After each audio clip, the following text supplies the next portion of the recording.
பண்ண போகிறோம். மறக்காமல் ஃபுல்லாக பாருங்கள், ரொம்பவே சூப்பராக இருக்கும். நான் வந்து ஒரு சார்ட் பேப்பர் எடுத்திருக்கேன். கொஞ்சம் திக்னஸ் இருந்தால் தான் இது நல்லாயிருக்கும். அதனால நான் சார்ட் பேப்பர் வந்து ஃபஸ்ட்டு எடுத்துக்கிறேன். அதை வந்து எனக்கு தேவையான மாதிரி கட் பண்ணிவிட்டு அதை இந்த மாதிரி மடிச்சு விட்டுக்கு நார்மலாக பேப்பர் அளவு வந்து எடுத்துக்கோங்க. அதை வந்து ரெண்டாக மடித்து அதுக்கப்புறம் ரெண்டாக வந்து மடிச்சுக்கணும். அந்த சைடு இந்த சைடு மாற்றி மாற்றி மடித்து விட்டுக்கோங்க. அதுக்கப்புறம் நாலாக வந்து மடித்து விட்டுட்டு அந்த அளவுக்கு தகுந்த மாதிரி பேக் சைடில் மாத்திரம் கட் பண்ணி எடுத்துக்கணும். நம்ம கரெக்டாக அந்த சென்டர் வந்திருக்குல்ல, அந்த அளவுக்கு நீங்கள் கட் பண்ணி எடுத்துக்கணும். கட் பண்ணி எடுத்துட்டு நான் வந்து இதே அளவுக்கு வந்து வேறு ஒரு கலரில் வந்து கட் பண்ணி வச்சுருக்கேன். அதாவது பிளாக் கலரில் கட் பண்ணி எடுத்திருக்கேன். அந்த பிளாக் கலர் பேப்பரை வந்து இந்த மாதிரி உள்கூடி வந்து சொருகி விட்டுக்கோங்க. கொஞ்சம் திக்னஸ் வேணும் அப்படின்னு நினச்சிங்கன்னா 2 பேப்பர் வந்து ஒட்டிக்கோங்க. அப்போ கொஞ்சம் திக்காக வந்து இருக்கும். இந்த மாதிரி 2 இதில் மாத்திரம் சொருகணும். அதுக்கப்புறம் அந்த சைடில் 2 இதில் வந்து சொருகி விட்டுக்கணும். அந்த மாதிரி சொருகினீங்கன்னா தான் நமக்கு வந்து சூப்பராக வந்து இருக்கும். நம்ம வந்து நிறைய ஃபோட்டோஸ் ஒட்டலாம், நிறைய வேர்ட்ஸ் எழுதலாம். பார்க்கவே ரொம்ப சூப்பராக இருந்துச்சு. கண்டிப்பாக ட்ரை பண்ணி பாருங்கள். ஜஸ்ட் சார்ட் பேப்பர் இருந்து கலர் பேப்பர் இருந்தாலே போதும், நம்ம சூப்பராக வந்து ரெடி பண்ணிடலாம். இப்போ சூப்பராக ரெடி பண்ணியாச்சு. இது இந்த மாதிரி தான் ஒர்க் ஆக போகுது.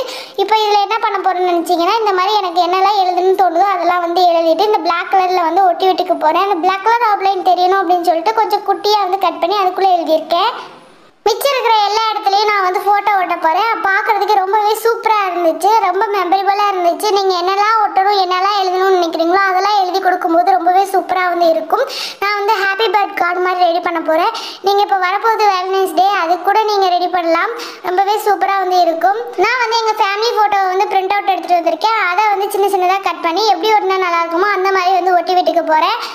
ஃபுல்லாக ஒட்டிட்டு பார்க்குறதுக்கு ரொம்பவே சூப்பரான ஒரு க்ரீட்டிங் கார்டு மாதிரி ரெடி ஆகிடுச்சு. கண்டிப்பாக ட்ரை பண்ணி பாருங்கள், சூப்பராக இருக்கும். பர்சனலாக சொல்கிறேன், ரொம்பவே பிடிச்சிருந்துச்சு. இப்போ மேலேயுமே வந்து வெளி சைடும் வந்து ஃபோட்டோ ஒட்டிக்கலாம்.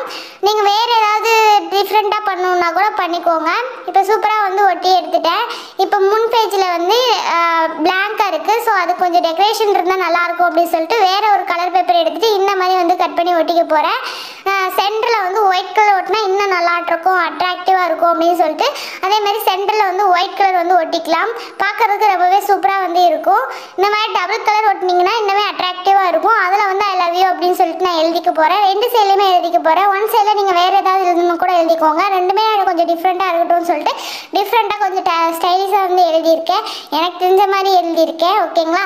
இப்போ சூப்பராக வந்து ஒட்டியாச்சு. இப்போ நான் சூப்பராக எழுதிட்டேன். இது எப்படி ஒர்க் ஆகுதுன்னு பாருங்கள். நம்ம சேனலை ஃபஸ்ட் டைம் பார்க்குறீங்க அப்படின்னா மறக்காமல் நம்ம சேனலை சப்ஸ்கிரைப் பண்ணி வச்சுக்கோங்க. இந்த வீடியோ பிடிச்சிருந்துச்சுன்னா மற்றவங்களுக்கும் ஷேர் பண்ணி விடுங்க. ரொம்பவே யூஸ்ஃபுல்லாக வந்து இருக்கும். இதை நீங்கள் இப்படியே வந்து கொடுக்கலாம். இல்லை இன்னொரு மெத்தட் எப்படி கொடுக்கலாம் அப்படின்னு பார்த்தீங்கன்னா, இந்த மாதிரி மடித்து கொடுக்கலாம். மடித்து கொடுத்தாங்கன்னா இந்த மாதிரி விரிச்சிட்டு தான் பார்க்கணும். இப்படி பார்க்கும்போது இதுவுமே சூப்பராக வந்து இருக்கும். 2 மெத்தடில் உங்களுக்கு எந்த மெத்தட் விரிக்கிறதுக்கு ரொம்ப ஈஸியாக இருக்குன்னு சொல்லிட்டு மறக்காமல் கமெண்ட்டில் சொல்லிடுங்க. அவ்வளோதான். தேங்க்யூ ஃபார் வாட்சிங். பாய் பாய்.